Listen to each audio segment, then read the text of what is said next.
मेरी बंदगी है वो बंदगी जो गैरे रहीमो हरम नहीं। मेरा एक बार तुम्हें देखना, मेरा एक बार सबको देखना, बाखुदा नमाज से कम नहीं, बाखुदा नमाज से कम नहीं। पूरे विश्व में जब पहली बार एक्टा टुरीना 130 ईसा पूर्व जब ताम्रपत्र या किसी धातु के पत्र पर लिखा गया होगा रोम में, उसके आगे चलते हुए 15वीं शताब्दी में यूरोप में एक सूचना पत्र निकाला जाता था जिसमें मुद्रा का उतार और चढ़ाव लिखा जाता था हाथ से। तदुपरांत गुटेनबर्ग ने जब 1794 के आसपास छापे खाने का आविष्कार कर लिया और भारत में वो मशीन उपलब्ध हो गई, उसके 100 साल के बाद लगभग 1776 से 80 के बीच में जेम्स ऑगस्टस हिक्की ने जब बंगाल गजट का प्रकाशन किया होगा, वहां से पता चलता है कि एक विधा ये भी हो सकती है जो देश की सत्ता के अगेंस्ट लिखकर जनता को जागरूक करने का काम किया जा सकता है।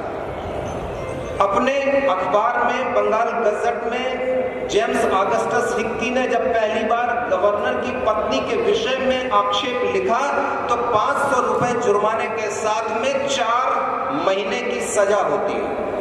पत्रकारों का संघर्ष पहले दिन से 1780 में जेम्स ऑगस्टस हिक्की के रूप में वहां से प्रारंभ हो जाता है, जो कि वहां से चलते हुए संवाद कौमुदी से होते हुए उद्दंड मार्तंड, जो वास्तव में पत्रकारिता का प्रारंभ यहाँ पर होता है, उद्दंड मार्तंड से आगे होते हुए आज 21वीं सदी के दौर में फेसबुक और व्हाट्सएप की पत्रकारिता तक आ पहुंचा। और इस पत्रकारिता में इटावा जनपद के सम्मानित पत्रकार क्या करते हैं, झेलते हैं, ये बात मैंने तब जानी जब आपकी शुभकामनाओं से दिनेश शाक्य जी के निर्देशन में द टाइम्स ऑफ इंडिया में मान्यता प्राप्त पत्रकार होने का अवसर प्राप्त हुआ। दैनिक तरुण मित्र में काफी काम किया। उसके उपरांत ये पता चला कि स्टाफर के रूप में काम करने वाला व्यक्ति या जो एक बड़े बड़े सपने संजोए हुए लोग जो कलम के धनी होते हैं, वो कलम के धनी लोग अपनी रोटी जुटाने में कितनी मशक्कत करते हैं, ये आश्चर्यजनक है। यहाँ पर जितने लोग बैठे हैं, मैं समझता हूं एक एक पत्रकार के पीछे शायद कितनी बड़ी मेधा का सम्मिलन होने के बाद एक ऐसी मेधा बनकर निखर कर सामने आ पाती है।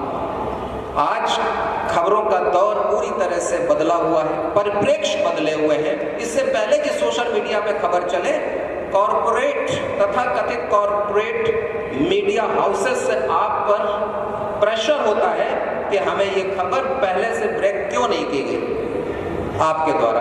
और भी कई सारे ऐसे चैलेंजेस, ऐसे संकट हम लोगों को देखने को मिलते हैं। जैसा अभी आदरणीय कुश भाई साहब कह रहे थे कि पत्रकारपुरम जैसी एक कॉलोनी जहां पर संगठित रूप से कुछ पत्रकार बंधु रहे, जहां पर मतभेद हो सकते हैं लेकिन मनभेद ना हो। इटावा जैसी छोटी जगह में छोटी बहनें भी यहाँ पर पत्रकारिता का कार्य कर रही है। बड़ा दुरूह कार्य है और उस कार्य को निष्पक्षता और निडरता के साथ कार्य को अंजाम देने वाले ऐसे समस्त पत्रकारों को, महिला पत्रकारों को, पुरुष पत्रकारों को मैं वास्तव में बहुत श्लाघनीय योगदान के लिए बहुत सराहना करता हूँ, उनकी प्रशंसा करता हूँ। कभी कभी कुछ पत्रकार हमको मिलते हैं, वो मित्र कहते हैं कि सर अब कुछ और धंधा कर लें क्योंकि रोटी चलती नहीं और गड़बड़ काम कर सकते नहीं, तो क्या करें?